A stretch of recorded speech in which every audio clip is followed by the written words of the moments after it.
السلام علیکم ورحمۃ اللہ وبرکاتہ۔ آج سے ہم قرآن مجید کی تفسیر شروع کر رہے ہیں، اور سب سے پہلے ہم پڑھیں گے سورہ فاتحہ کی تفسیر اور سورہ فاتحہ کے بارے میں اس کی کیا فضیلت اللہ تبارک و تعالیٰ نے اور اللہ کے نبی جناب محمد رسول اللہ صلی اللہ علیہ وسلم نے بیان فرمایا۔ سورہ فاتحہ یہ قرآن مجید کی سورتوں میں سے سب سے اہم سورہ ہے، یہاں تک کہ اگر کوئی آدمی نماز پڑھتا ہے اور نماز کے اندر سورہ فاتحہ نہیں پڑھتا ہے تو اللہ کے نبی جناب محمد رسول اللہ صلی اللہ علیہ وسلم نے فرمایا کہ اللہ تبارک و تعالیٰ اس کی نماز کو بھی قبول نہیں فرماتے۔ حدیث کے اندر آتا ہے، نبی صلی اللہ علیہ وسلم نے فرمایا لا صلاۃ لمن لم یقرأ بفاتحۃ الکتاب، اس شخص کی نماز قبول نہیں ہوتی ہے جو شخص نماز کے اندر سورہ فاتحہ کی تلاوت نہ کرے۔ تو گویا کہ نماز کے اندر سورہ فاتحہ کی تلاوت کرنا یہ لازم ہے، یہ ضروری ہے۔ اور اسی طریقے سے اس قرآن مجید کی جو سورہ ہے، سورہ فاتحہ ہے، اس کے الگ الگ نیم ہیں، جیسے اللہ تبارک و تعالیٰ نے اور اللہ کے نبی صلی اللہ علیہ وسلم نے اس کو سبع مثانی قرار دیا، اس کو قرآن عظیم قرار دیا، اس کو ام القرآن قرار دیا، اس کو الشفا قرار دیا،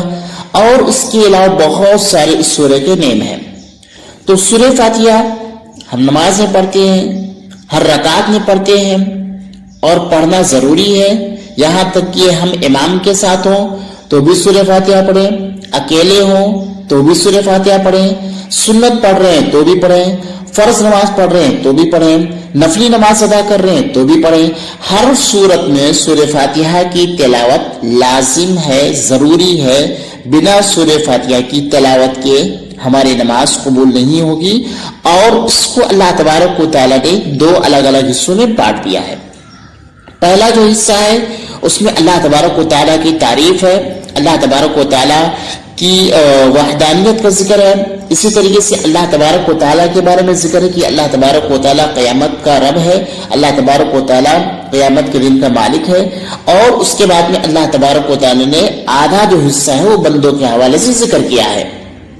کہ انسان جو ہے اللہ تبارک و تعالیٰ سے کہتا ہے کہ اللہ ہم تیری عبادت کرتے ہیں، تجھ سے ہی مدد مانگتے ہیں، اور اسی طریقے سے انسان اللہ تبارک و تعالیٰ سے یہ بھی کہتا ہے کہ اے اللہ تبارک و تعالیٰ تو ہمیں صحیح راستے کی رہنمائی فرما، ہمیں گمراہی کے راستے سے بچا، اور ان لوگوں کے راستے سے بچا جن لوگوں کے اوپر اللہ تبارک و تعالیٰ تیرا غضب نازل ہوا ہے۔ تو یہ سورہ فاتحہ جس کو پڑھنا ضروری ہے، اور ہر ایک کو اس کی تلاوت کرنی چاہیے، کیونکہ اس کی ہر آیت مکمل طور پر ایک دعا ہے، اور جس کو دعائیں نہیں آتی ہے وہ سورہ فاتحہ پڑھ کر کے دعا کر سکتا ہے۔ اس کے بعد سورہ بقرہ کی شروعات اللہ تبارک و تعالیٰ نے اس طریقے سے کی ہے۔ سورہ بقرہ جو ہے یہ مدنی سورہ ہے، یعنی قرآن مجید کے اندر دو طرح کی صورتیں ہوتی ہیں، ایک ہوتی ہے مکی، دوسری ہوتی ہے مدنی۔ مکی صورتیں وہ صورتیں ہوتی ہیں جو مکہ کے اندر اتری، اور مدنی صورتیں وہ ہوتی ہیں جو مدینہ کے اندر اتری۔ مدنی صورتوں کے اندر اللہ تبارک و تعالیٰ نے بہت سارے احکامات کا ذکر کیا ہے، بہت ساری چیزوں کا اللہ تبارک و تعالیٰ نے ذکر کیا ہے۔ سورہ بقرہ کی جو شروعات ہوتی ہے وہ شروع ہوتی ہے الف لام میم۔ الف لام میم مینس ہوتا ہے یہ حروف مقطعات ہے۔ حروف مقطعات یعنی حروف مقطعات وہ الفاظ جن کا معنی اللہ تبارک و تعالیٰ کے سوا کسی کو معلوم نہیں ہے، یعنی اس کا علم جو ہے صرف اور صرف اللہ تبارک و تعالیٰ کو ہے، اور اللہ تبارک و تعالیٰ کے سوا ان الفاظ کے معنی کوئی نہیں جانتے ہیں۔ اور اگر کوئی ان الفاظ کے معنی بتا رہے ہیں تو سمجھیے کہ وہ آدمی غلط بتا رہے ہیں، یا اسی طریقے سے وہ صحیح چیزیں نہیں بتا رہے ہیں۔ پھر اس کے بعد اللہ تبارک و تعالیٰ نے قرآن مجید کے بارے میں فرمایا کہ قرآن جو ہے لوگوں کے لیے ہدایت کا ذریعہ ہے۔ کن لوگوں کے لیے ہدایت کا ذریعہ ہے؟ جو نماز قائم کرتے ہیں، زکوٰۃ ادا کرتے ہیں، اور اللہ تبارک و تعالیٰ نے جو ان کو رزق دے کر کے رکھا ہے اس رزق کو اللہ تبارک و تعالیٰ کے راستے میں خرچ کرتے ہیں۔ پھر اس کے بعد اللہ تبارک و تعالیٰ نے آیت نمبر 3 سے لے کر کے، یعنی آیت نمبر 3 سے لے کر کے آیت نمبر 20 تک، آیت نمبر 3 سے لے کر کے آیت نمبر 20 تک، اس کے اندر اللہ تبارک و تعالیٰ نے انسانوں کی الگ الگ گروپ کا ذکر کیا ہے. پہلا جو گروپ اللہ تبارک و تعالیٰ نے ذکر کیا وہ مومنین کا ذکر کیا ہے کہ مومن کون ہوتے ہیں. مومن وہ ہوتے ہیں جو اللہ تبارک و تعالیٰ کی ذات پر ایمان رکھتے ہیں, ہدایت لے کے آتے ہیں, اور اسی طریقے سے اللہ تبارک و تعالیٰ نے ان کے نیک اعمال کا ذکر کیا ہے کہ یہ لوگ نیک ہوتے ہیں. پھر اس کے بعد اللہ تبارک و تعالیٰ نے دوسری گروپ کا ذکر کیا ہے منافقین کا.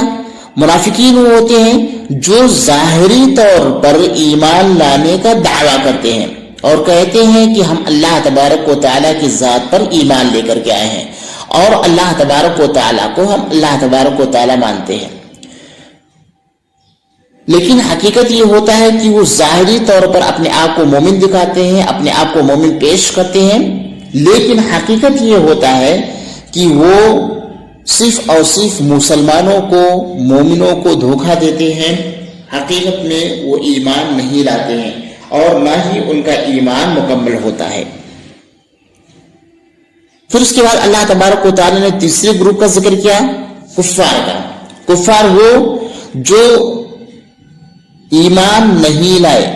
اپنے آپ کو نہ تو منافقین کے گروپ میں شامل کیا نہ تو مومنین کے گروپ میں شامل کیا. تیسرا گروپ وہ جو ظاہری طور پر کھلم کھلا یہ کہتے ہیں کہ ہم اللہ تبارک و تعالیٰ کی ذات پر ایمان نہیں لائیں گے اور اللہ تبارک و تعالیٰ پر بھروسہ نہیں کریں گے. تو یہ اللہ تبارک و تعالیٰ نے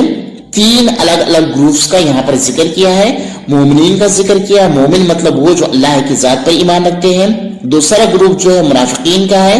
جو اللہ تبارک و تعالیٰ کی ذات پر ایمان لانے کا تو دعویٰ کرتے ہیں لیکن صرف دکھاوے کے طور پر دعویٰ کرتے ہیں, حقیقت میں وہ مومن نہیں ہوتے ہیں. تیسرا جو گروپ ہے وہ گروپ ہے منافقین کا. تیسرا جو گروپ ہے وہ گروپ ہے کفار کا جو اللہ تبارک و تعالیٰ کی ذات کا اور اللہ تبارک و تعالیٰ کی ربوبیت کا, اس کی وحدانیت کا اور اس کے اسماء و صفات کا مکمل طور پر انکار کرتے ہیں. پھر اس کے بعد اللہ تبارک و تعالیٰ نے آیت نمبر 21 میں, آیت نمبر سورہ بقرہ آیت نمبر 21 میں اللہ تبارک و تعالیٰ نے ذکر کیا یا ایھا الناس اعبدوا ربکم الذی خلقکم والذین من قبلکم لعلکم تتقون. اللہ نے فرمایا کہ اے لوگو تم اپنے رب کی عبادت کرو. اے لوگو تم کیا کرو, اپنے رب کی عبادت کرو. تو اللہ تبارک و تعالیٰ نے اس آیت کے اندر اللہ تبارک و تعالیٰ کی عبادت کا حکم دیا اور کہا کہ رب کون ہے. رب تو وہ ہے, اللہ نے فرمایا خلقکم والذین من قبلکم, جس اللہ نے تم کو پیدا کیا اور تم سے پہلے لوگوں کو پیدا کیا, لعلکم تتقون, تاکہ تم اللہ تبارک و تعالیٰ سے ڈرنے والے ہو جاؤ, اللہ تبارک و تعالیٰ سے خوف کھانے والے ہو جاؤ. تو اللہ تبارک و تعالیٰ نے آیت نمبر 21 میں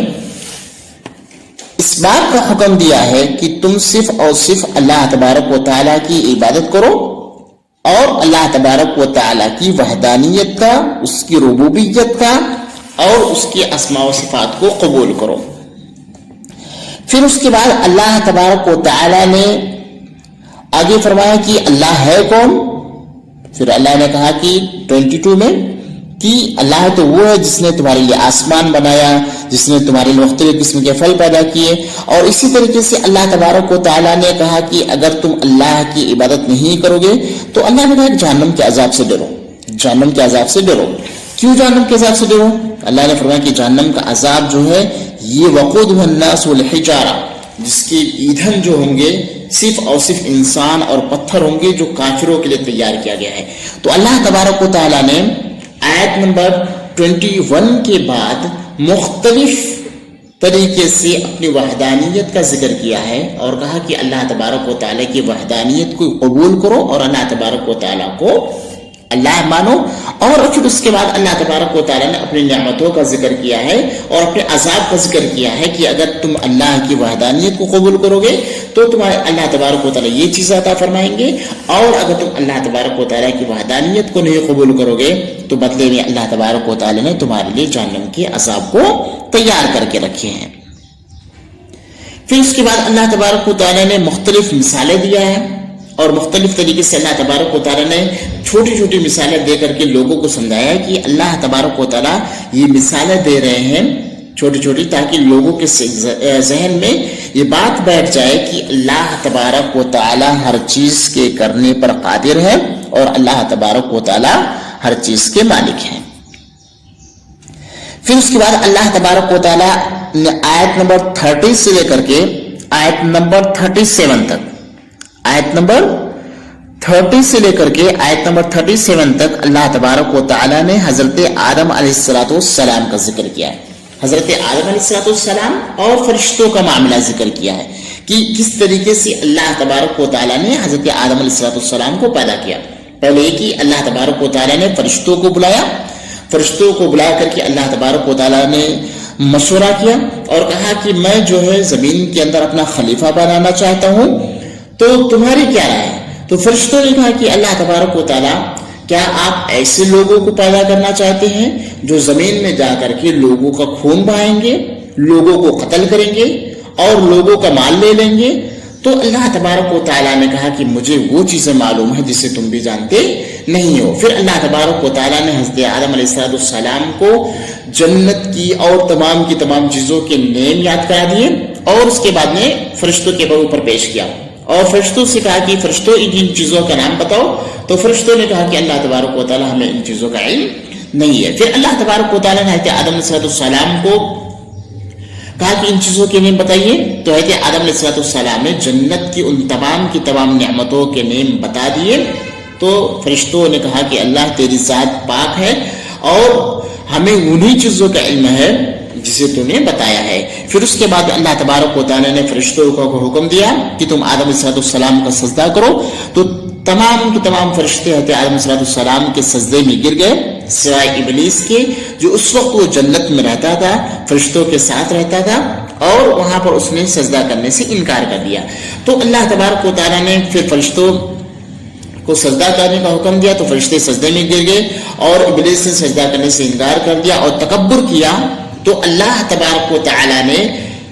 شیطان کو کہا تم میری جنت سے نکل جاؤ، تم میری جنت سے نکل جاؤ، اور جنت کی تمام چیزوں کو اللہ تبارک و تعالیٰ نے اس سے چھین لیا۔ پھر آدم علیہ السلام سے کہا کہ جنت کے اندر جو چیز چاہیے وہ سب کی سب چیزوں کو کھائیے، سب چیزوں کو پیجیے، لیکن فلاں درخت کے پاس نہیں جانا، کیونکہ اگر وہاں پر جاؤ گے تو شیطان تم کو وہاں سے گمراہ کر دے گا، وہاں سے تمہیں صحیح راستے سے بھٹکا دے گا۔ اور بالآخر شیطان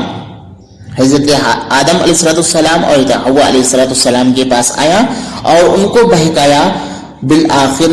حضرت آدم علیہ السلام اور ان کی بیوی حضرت حوا علیہ السلام نے جنت کی اسی پھل کو کھا لیا جس پھل کو اللہ تبارک و تعالیٰ نے کھانے سے منع کیا تھا، اور اس کے بعد میں اللہ تبارک و تعالیٰ نے جنت کی تمام نعمتوں کو ان سے چھین لیا اور اللہ تبارک و تعالیٰ نے دنیا کے اندر ان کو بھیج دیا۔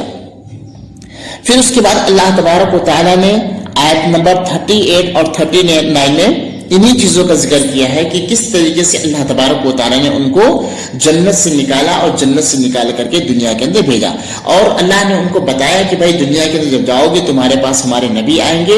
جو بھی آدمی ہدایت کے راستے کو اپنائے گا تو وہ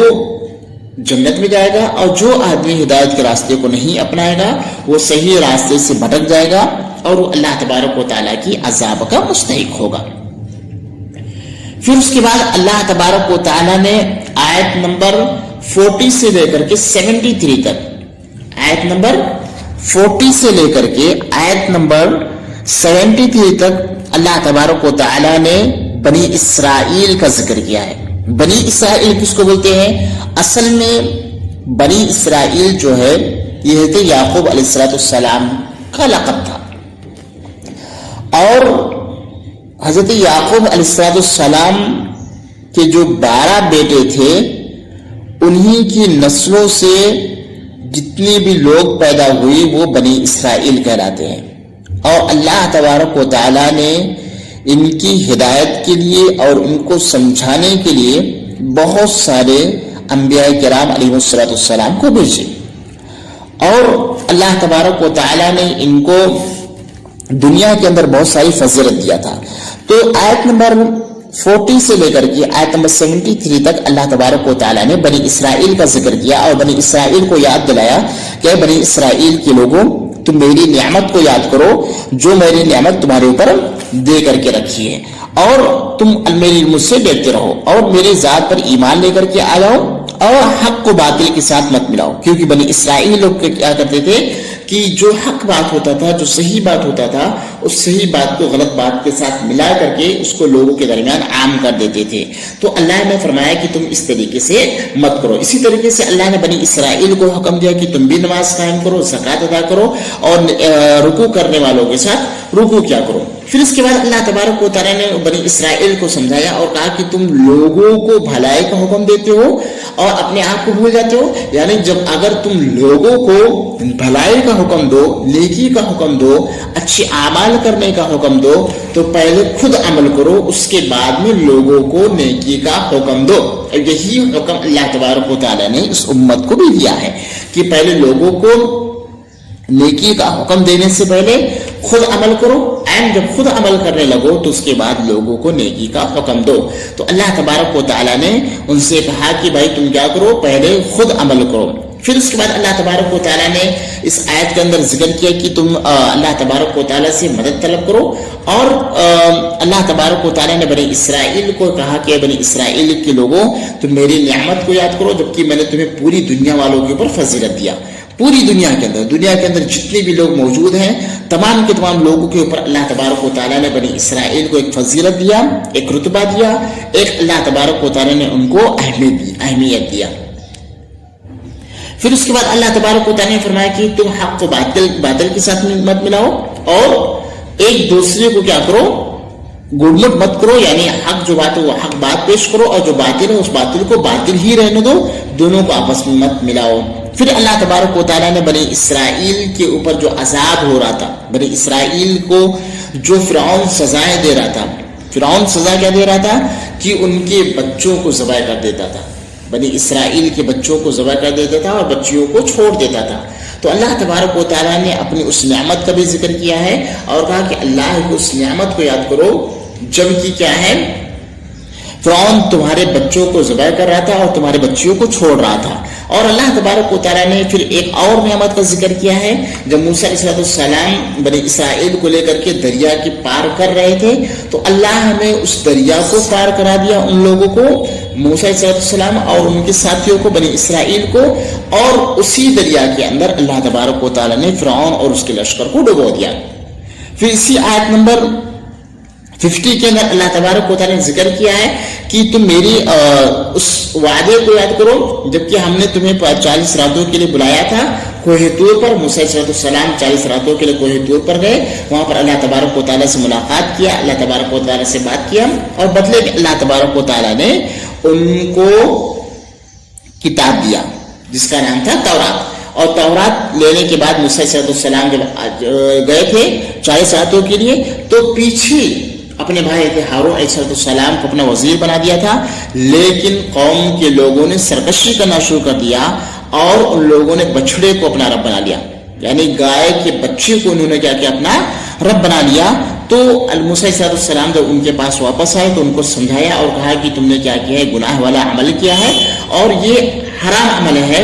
جس پر اللہ تبارک و تعالیٰ تمہیں سزا دے گا. پھر بنی اسرائیل کے اوپر اللہ تبارک و تعالیٰ نے ایک اور نعمت کی تھی، وہ یہ کہ اللہ تبارک و تعالیٰ نے ان کو من و سلوہ عطا فرمایا تھا. یعنی جب بنی اسرائیل کے لوگوں کو کھانے کی ضرورت پڑتی تھی تو وہ من و سلوہ اللہ تبارک و تعالیٰ ان کے لیے بھیج دیتے تھے، آسمان سے آتا تھا جس کو وہ کھاتے تھے اور کھا کر کے زندگی گزارتے تھے. مطلب اتنی بڑی نعمت ان کے لیے یہ تھی کہ ان کو بنانے کی ضرورت نہیں پڑتی تھی، کوئی کام کاج کرنے کی ضرورت نہیں پڑتی تھی. وہ اللہ تبارک و تعالیٰ کی اس نعمت کو کھاتے تھے، من و سلوہ کو کھاتے تھے اور اپنی زندگی گزارتے تھے. پھر اس کے بعد اللہ تبارک و تعالیٰ نے بنی اسرائیل کے اوپر ایک اور نعمت کی تھی کہ وہ جہاں بھی چلتے تھے اللہ تبارک و تعالیٰ نے ان کے اوپر بدلیوں کا سایہ کر کے رکھا تھا. وہ جہاں بھی چاہتے تھے اللہ تبارک و تعالیٰ ان کے اوپر بدلیوں کا سایہ کر دیتے تھے اور وہ بدلیوں کے سائے کے اندر وہ چلتے تھے. پھر اس کے بعد اللہ تبارک و تعالیٰ نے بنی اسرائیل کے اوپر ایک اور نعمت کا ذکر کیا ہے اور کہا کہ جب تم نے موسیٰ علیہ السلام سے پانی طلب کیا تو اللہ تبارک و تعالیٰ نے تمہارے لیے پانی کو پانی کے 12 الگ الگ چشمے نکال دیے، اور ہر قوم کے لوگوں نے کیا کیا، اپنے پانی پینے کی جگہ کو جان لیا، اور ہر کوئی قوم کی جتنے بھی افراد ہوتے تھے وہ جان جاتے تھے کہ ہمیں یہیں سے پانی پینا ہے اور ہمیں یہیں سے پانی لینا ہے۔ تو یہ اللہ تبارک و تعالیٰ نے بنی اسرائیل کے اوپر اپنی ان نعمتوں کا ذکر کیا ہے کہ ہم نے ان کے لیے کن کن نعمتوں کو فراہم کیا تھا، لیکن اس کے بعد بھی بنی اسرائیل کے لوگ اللہ تبارک و تعالیٰ کی نعمتوں کا ماننے کے بجائے اس کا انکار کرتے تھے، اور اسی طریقے سے بنی اسرائیل کے لوگ اللہ تبارک و تعالیٰ کی نعمتوں کی ناشکری کرتے تھے۔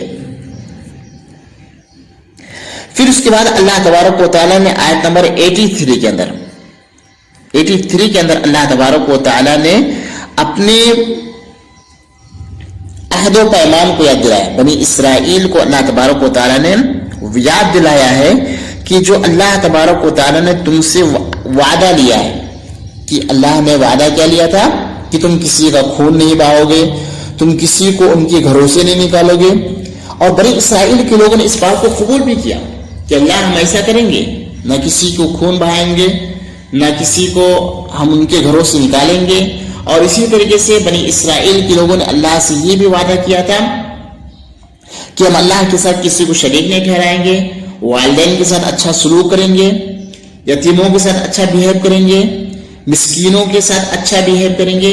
اور لوگوں سے اچھی باتیں کریں گے، نماز قائم کریں گے، زکوٰۃ ادا کریں گے۔ لیکن اللہ نے فرمایا کہ ان سب وعدوں کو ان لوگوں نے توڑ دیا، سب کے سب وعدوں کو ان لوگوں نے کیا کیا، توڑ دیا۔ کسی بھی وعدے کو انہوں نے برقرار نہیں رکھا، اللہ سے جو وعدہ تھا اس وعدہ کو انہوں نے پیچھے چھوڑ دیا۔ یہ بنی اسرائیل کا بہت بڑا معاملہ تھا کہ وہ اللہ تبارک و تعالیٰ سے کیے ہوئے وعدے کو توڑ دیتے تھے اور اللہ تبارک و تعالیٰ کے احکام پر عمل نہیں کرتے تھے۔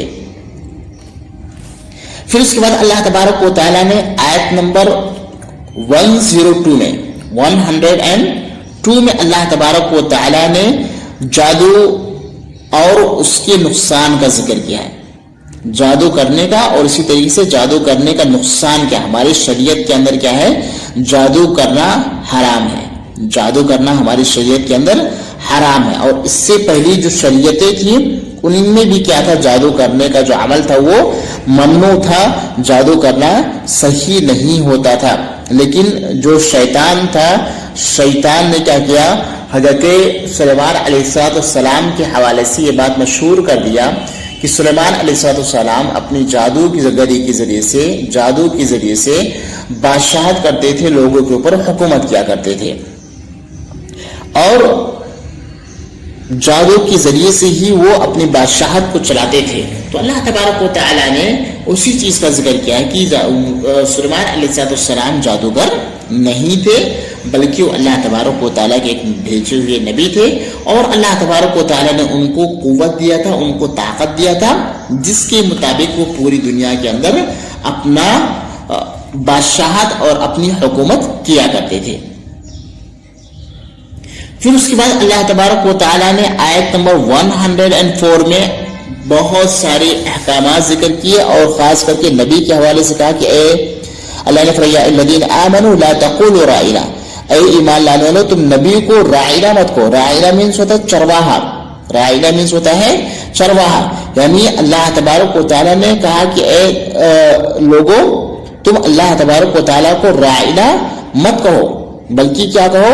کہ اے نبی ہماری طرف دیکھو، ہماری باتوں کو سنو۔ اور اللہ نے فرمایا کہ پھر کافروں کے لیے اللہ نے دردناک عذاب تیار کر کے رکھا ہے۔ پھر اسی طریقے سے آیت نمبر نبی صلی اللہ علیہ وسلم کے حوالے سے اللہ نے پھر اور بہت ساری چیزوں کا ذکر کیا ہے، جیسے کہ اللہ نے فرمایا کہ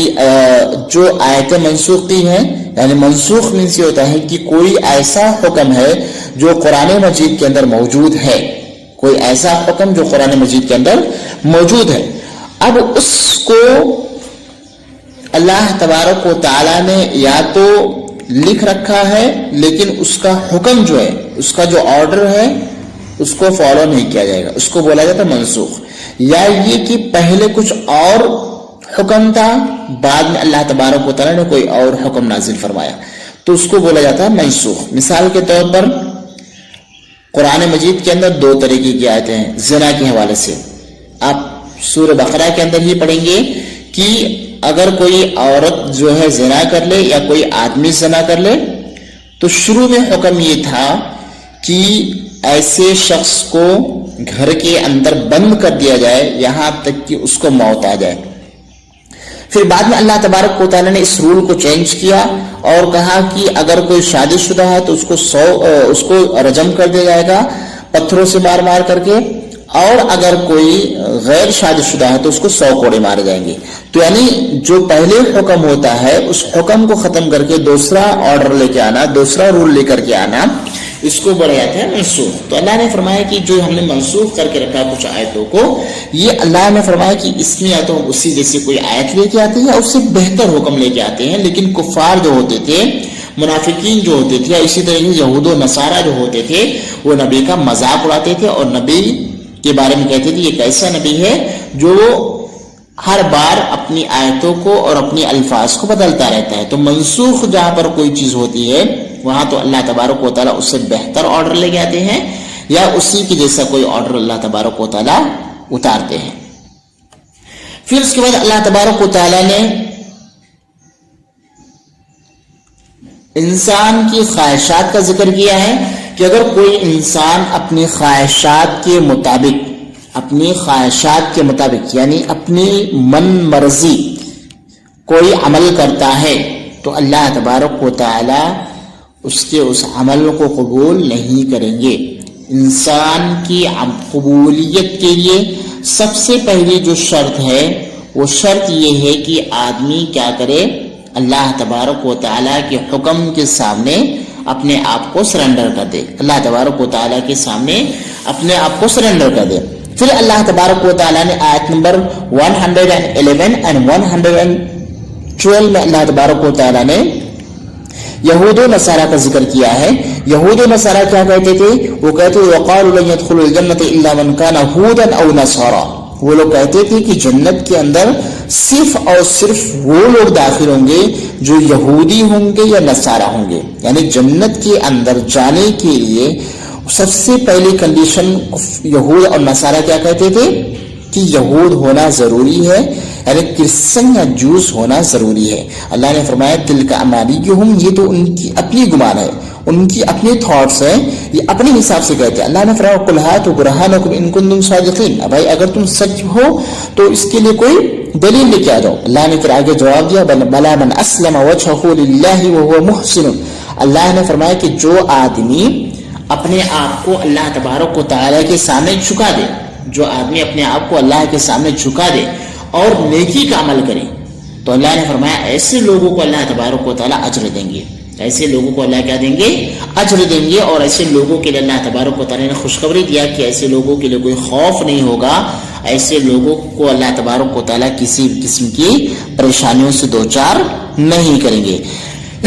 پھر یہود و نصارہ یہ بھی آپس میں کہتے تھے کہ یہود جو ہے ہدایت پر نہیں ہے, اور جو کرسچنس ہوتے ہیں وہ کہتے تھے نصارہ جو ہے وہ یہود کو کہتے ہیں ہدایت پر نہیں ہے, اور نصارہ اور ایک دوسرے کو بلیم کرتے رہتے تھے. نصارہ یہود کو, یہود نصارہ کو بلیم کرتے رہتے تھے. تو اللہ نے فرمایا کہ حقیقت میں اللہ تبارک و تعالیٰ ایسے لوگوں کا جو فیصلہ ہے وہ قیامت کے دن کریں گے کہ صحیح راستے پر کون ہے اور کون غلط راستے پر ہے. پھر آیت نمبر 114 سے لے کر کے آیت نمبر 129 تک اللہ تبارک و تعالیٰ نے حضرت ابراہیم علیہ السلام کا قصہ ذکر کیا ہے. حضرت ابراہیم علیہ السلام اللہ تبارک و تعالیٰ کے معزز نبیوں میں سے ایک نبی ہیں, ایک ایسے نبی ہیں جن کو اللہ تبارک و تعالیٰ نے بہت ساری امتحان لیا. تو اللہ تبارک و تعالیٰ نے آیت نمبر 124 میں ذکر کیا کہ ابراہیم علیہ السلام کا اللہ تبارک و تعالیٰ نے امتحان لیا, اور ہر امتحان کو ابراہیم علیہ السلام نے پاس کر لیا. تو اللہ نے ان کو کہا کہ میں تم کو دنیا کا خلیفہ بنانا چاہتا ہوں, میں تم کو پوری دنیا والوں کا خلیفہ بنانا چاہتا ہوں, لوگوں کا وزیر بنانا چاہتا ہوں. تو ابراہیم علیہ السلام نے کہا کہ اللہ میرے بچوں کا کیا ہوگا؟ تو اللہ نے فرمایا کہ تمہارے اگر بچے نیک ہوں گے تو وہ بھی اللہ تبارک و تعالیٰ کی اس عہد کو پائیں گے، اور اگر گنہگار ہوں گے تو اللہ تبارک و تعالیٰ کا جو عہد ہے، اللہ تبارک و تعالیٰ کا جو یہ وعدہ ہے، صرف اور صرف مومنوں کو ملنے والا ہے، ظالموں کو ملنے والا نہیں ہے۔ پھر اس کے بعد اللہ تبارک و تعالیٰ نے حضرت ابراہیم علیہ السلام کے خانہ کعبہ بنانے کے حوالے سے ذکر کیا کہ ابراہیم علیہ السلام اور حضرت اسماعیل علیہ السلام نے مقام ابراہیم کو بنایا۔ مقام ابراہیم جہاں آج لوگ جب حج اور عمرہ کرنے جاتے ہیں تو مقام ابراہیم کے پیچھے 2 رکعت نماز ادا کرتے ہیں، اور اس کے بعد میں اللہ تبارک و تعالیٰ نے پوری خانہ کعبہ کی کس طریقے سے حضرت ابراہیم اور حضرت اسماعیل علیہ السلام نے بنا کر کے تیاری کیا کہ انہوں نے دور دور سے پتھر لے کر کے آئے، پتھر اٹھا کر کے لاتے تھے، دعائیں بھی کرتے رہتے تھے کہ اللہ تبارک و تعالیٰ ہمارے اس نیک عمل کو قبول فرما۔ تو اللہ تبارک و تعالیٰ نے ان کی دعاؤں کو بھی قبول کر لیا، اور اللہ تبارک و تعالیٰ نے ابراہیم علیہ السلام کو کہا کہ بھائی تم کیا کرو، آواز لگاؤ، تمہاری اس پکار پر اللہ تبارک و تعالیٰ پوری دنیا والوں کو سنائے گا، اور پوری دنیا کے لوگ آپ حج کرنے کے لیے آئیں گے، عمرہ کرنے کے لیے آئیں گے، پیدل چل کر کے آئیں گے، گھوڑے اور اونٹ پر سواری کر کے آئیں گے۔ اور اسی طریقے سے ابراہیم علیہ السلام کی دعا کا بھی ذکر ہے کہ ابراہیم علیہ السلام نے اللہ تبارک و تعالیٰ سے دعا کی کہ اللہ یہاں کے رہنے والوں کو تو اپنے حفظ و امان میں رکھنا، اس شہر کو بالکل امن والا بنا دینا، پیسفل بنا دینا، اور یہاں کے جو لوگ ہیں ان کو پھلوں سے روزی دینا، پھل سے روزی دینا۔ اور اللہ تبارک و تعالیٰ نے ان کی دعا کو قبول کیا، اور آج بھی مدینہ کی گلیوں میں جائیں گے تو آپ کو کھجوروں کا ایک بہت بڑا ڈھیر مل جائے گا، کھجور مل جائیں گے۔ تو اللہ ابراہیم علیہ السلام کی دعا تھی کہ اللہ یہاں کے رہنے والوں کو پھلوں سے روزی دینا۔ پھر اس کے بعد اللہ تبارک و تعالیٰ نے ابراہیم علیہ السلام اور ان کے بیٹے حضرت اسماعیل علیہ السلام کی قربانیوں کا ذکر کیا ہے کہ انہوں نے کتنی محنت کی خانہ کعبہ کو بنانے میں، اور جب بھی کوئی عمل کرتے تھے تو اللہ تبارک و تعالیٰ سے دعا بھی کرتے تھے، ربنا تقبل منا انک انت السمیع العلیم، اللہ تو ہمارے اس نیک عمل کو قبول فرما، اللہ تو سننے والا ہے اور اللہ تبارک و تعالیٰ تو جاننے والا ہے۔ پھر ابراہیم علیہ السلام نے دعا بھی کیا کہ اللہ اس امت میں نبی بھی بھیجتے رہنا، اس جگہ پر نبی بھی بھیجتے رہنا جو لوگوں کو آ کر کے ہدایت کی باتیں بتائیں، نیکی کی باتیں بتائیں، اور لوگوں کو صحیح راستے کی رہنمائی کرتے رہیں۔ تو اللہ تبارک و تعالیٰ نے ان کی اس دعا کو بھی قبول کر لیا، اور اللہ تبارک و تعالیٰ نے اس امت میں یعنی مکہ کے اندر اللہ تبارک و تعالیٰ نے جناب محمد رسول اللہ صلی اللہ علیہ وسلم کو نبی بنا کر کے بھیجا۔ پھر اللہ تبارک و تعالیٰ نے آیت نمبر 137 میں اللہ تبارک و تعالیٰ نے اس بات کا ذکر کیا ہے کہ ایمان کیسا ہونا چاہیے، ایمان کیسا ہونا چاہیے۔ اللہ تبارک و تعالیٰ نے اس کا جواب دیا فَإِنْ آمَنُوا بِمِثْلِ مَا آمَنْتُمْ بِهِ فَقَدِ اهْتَدَوْا، اگر کوئی آدمی اس طریقے سے ایمان لے کے آ جائے جس طریقے سے ایمان حضرت ابراہیم، حضرت اسماعیل، حضرت اسحاق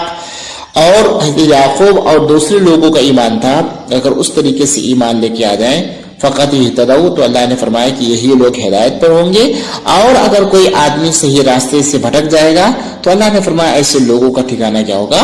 جہنم ہوگا۔ پھر اس کے بعد اللہ تبارک و تعالیٰ نے ایمان کے الگ الگ طریقے اللہ نے ذکر کیے ہیں کہ کس طریقے سے حضرت ابراہیم علیہ السلام ایمان لے کے آئے، یا کس طریقے سے حضرت اسحاق علیہ السلام ایمان لے کر کے آئے تھے، ان ایمان کا اللہ تبارک و تعالیٰ نے ذکر کیا ہے۔ پھر اللہ تبارک و تعالیٰ نے آیت نمبر 114 میں اللہ نے سب نبیوں کے ایمان کا، ان کی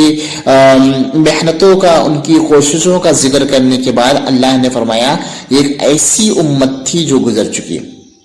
تلک امت قد خلت لہا، یہ ایسی امت تھی جو گزر چکی، ان کے عمل کا حساب اللہ تبارک و تعالیٰ ان کو دیں گے، تمہارے عملوں کا حساب اللہ تبارک و تعالیٰ تم سے لیں گے۔ اللہ تبارک و تعالیٰ کسی کے بھی گناہ کی سزا دوسرے امت کو نہیں دیں گے۔ تو یہ پہلے پارہ کی ایک مختصر سا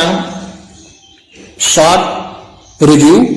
کہ اللہ تبارک و تعالیٰ نے پہلے پارے کے اندر کن کن چیزوں کا ذکر کیا ہے۔ اس کا فائدہ یہ ہوگا کہ اگر ہم ان چیزوں کو سمجھ لیں تو ہمیں ایک یہ چیز سمجھ میں آ جائے گی کہ ہر پارے کے اندر اللہ تبارک و تعالیٰ نے کیا کیا چیزیں ذکر کی ہے. تو پہلے پارے کے اندر اللہ تبارک و تعالیٰ نے ہدایت کی باتیں ذکر کیا ہے، گمراہ لوگوں کے گروہ کا ذکر کیا ہے، منافقین کا ذکر کیا ہے، پھر اپنی عبادت کا حکم دیا ہے، پھر اسی طریقے سے بنی اسرائیل کا اللہ نے قصہ ذکر کیا ہے، جادو کا قصہ اللہ نے ذکر کیا ہے. اسی طریقے سے اللہ تبارک و تعالیٰ نے سلیمان علیہ السلام کے قصے کا ذکر کیا ہے،